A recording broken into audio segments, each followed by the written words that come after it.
learn about child labor.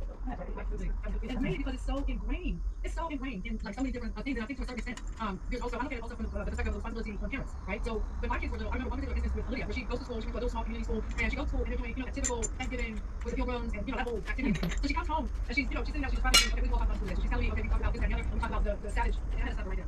What do you mean savage? Oh yeah, the Indians, they were savages. Like, no. But it just so happened that I had a Native American encyclopedia in my home. And so I walked over, got the book off the shelf, opened up the book, and I said, now, tell me what you see in these pictures. And she was like, well, they don't look like savages. Exactly. And so what I said to her was, when you go to school tomorrow, you tell your teacher that your mother said you are not allowed to refer to any human being as a savage. Right? We were taught in school that the wrong people were the heroes. And if you look at the real history of Columbus, I mean, even just like World War II, right? Yeah. I mean, World War II, it's like, so you can't say Hitler is bad, but Columbus, let's have a holiday. Right. Let's throw a holiday. It's like, that's, so that's, when we talk about history, that's what does that mean? Right today.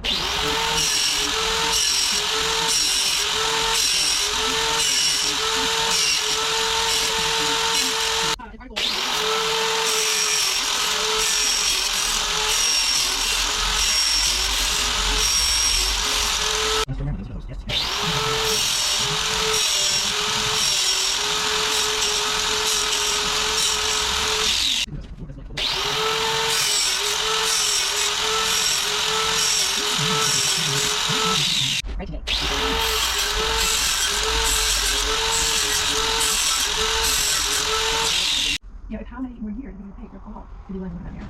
And real things true. And to learn children to know what was true.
どっから巻きたいよ。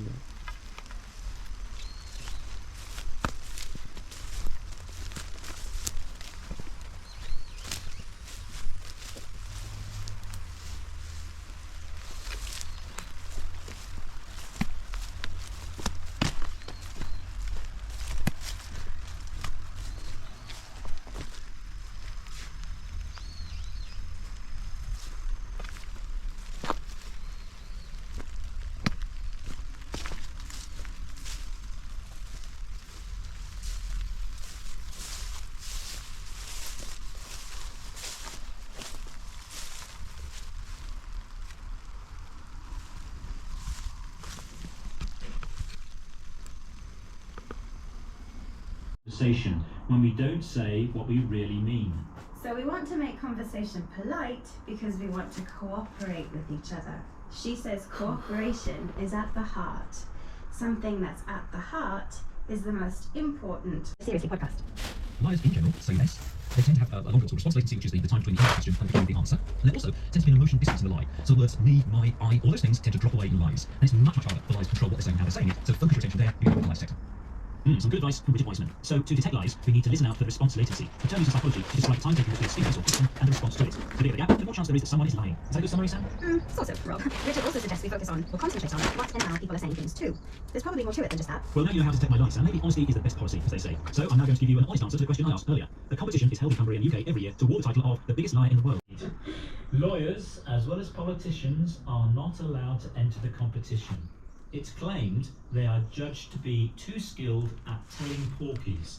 Porkies is an informal word for pork pies, and that rhymes with lies. Fascinating stuff, Rob. And that's no lie.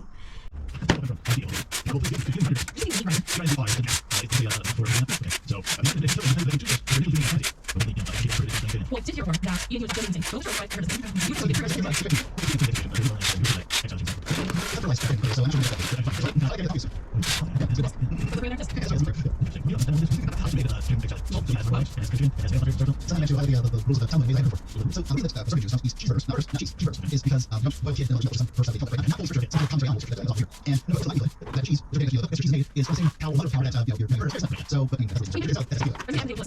$79 billion over the next 5 years. Prime Minister Fumio Kishida wants to make the defense budget equivalent to 2% of GDP. Right now it's only 1%, and this group will nearly meet his goal. Japan's constitution blocks it from having an army, but Kishida wants to bolster the country's self-defense forces in the face of perceived threats from North Korea and China. The move is consistent with plans from Japan's ruling party, the LDP, to review the country's pacifist stance and amend the constitution to allow a military. Chris Gilbert in Tokyo. From Bureaus Worldwide, this is FSN. Yep, we still do email. Drop your email address in the inbox at freetalklive.com, and you'll be kept in the loop with Free Talk Live.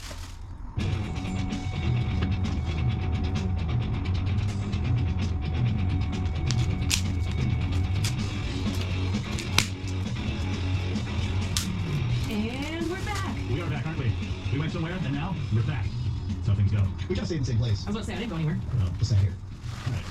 I guess you guys are getting it is Free Talk Live. The telephone number 603-283-6160. Again, 603-283-6160. In the studio with myself, Jennifer. And Mark. And Mark, you have a folder with. I do. It's something I truly believe. That Bitcoin.com is the best source for learning about cryptocurrency. You can go there now and click on Get Started at the top of the page. And once you do that, you'll find all sorts of valuable information, neatly organized to suit your needs. There's no longer an excuse for ignoring this important, world-changing information. If you're a knowledgeable crypto user, you can go check out news.bitcoin.com to get the latest headlines for all of the news that's relevant to you. Bitcoin. You know, and then change this week. I'm hungry now. It's like, because they able to do that.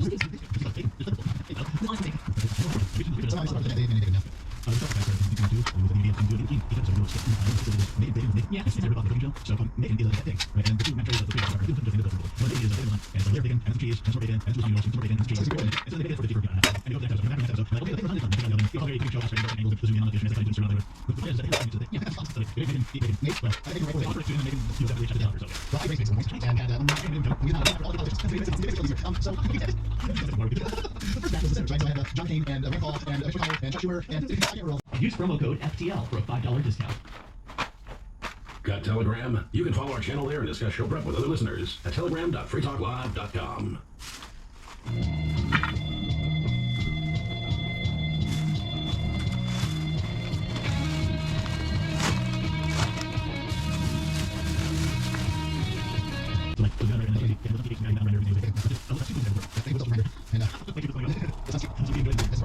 Ties, the wartime battles of Guadalcanal and the Solomon Islands, for instance, are etched into American military history.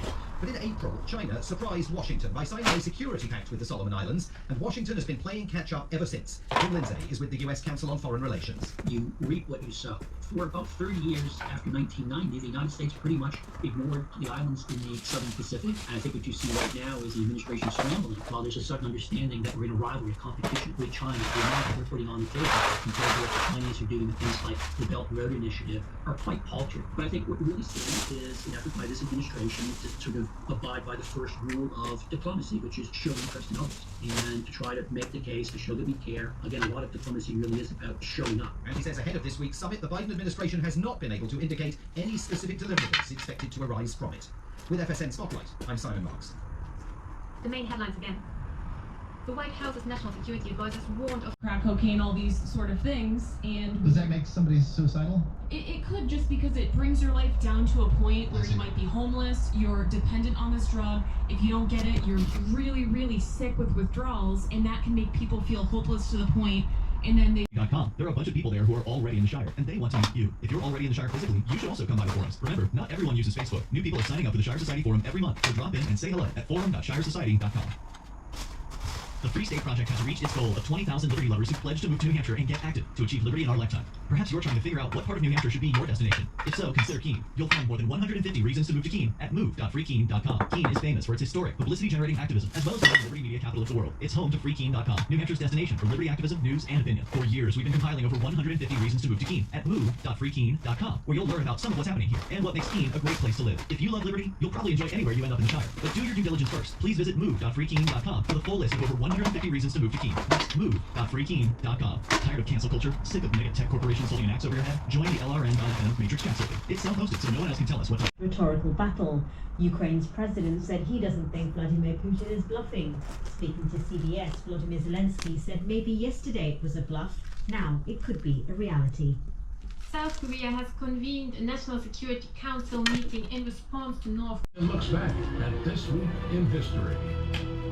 On June 17, 1954, the effects of the previous month's historic Supreme Court ruling in Brown versus the Board of Education provided black students with the educational opportunity of experiencing racism firsthand in desegregated schools. Up until that point, African American pupils could only endure racial slurs and death threats in city streets or near their homes. And on June 24, 1784, 13-year-old Edward Warren took the first hot air balloon flight, becoming the first American to urinate on a crowd from 100 feet in the air. And that was what happened this week in history. This is the Onion News Network.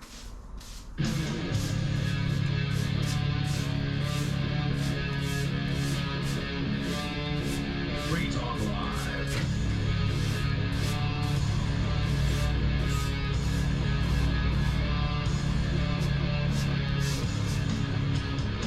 And we're back. The telephone number 603-283-6160.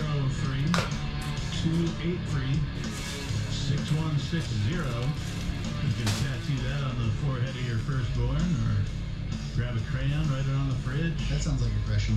You know, you could, if you have to, relieve the bladder, you could spell it out in the snow if it's winter time where you live. This is not winter time anywhere. It's winter time somewhere on planet Earth. I guess it's the very... There's some snow somewhere on planet Earth.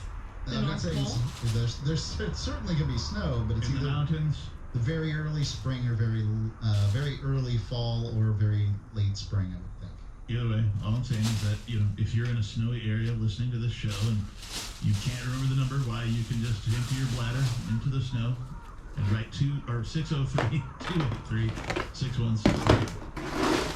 These people tonight, it's myself, the captain. It's Nikki. And Mark. We were talking about this story from, in the first hour, we talked about this story from monkey where a cannibal pleads guilty to eating a grinder dick. It's pretty heinous, and we'll reveal all the details in the first hour. But we have a caller. Let's bring him on the line now. It's Major Payne in Michigan. Major, you say that you have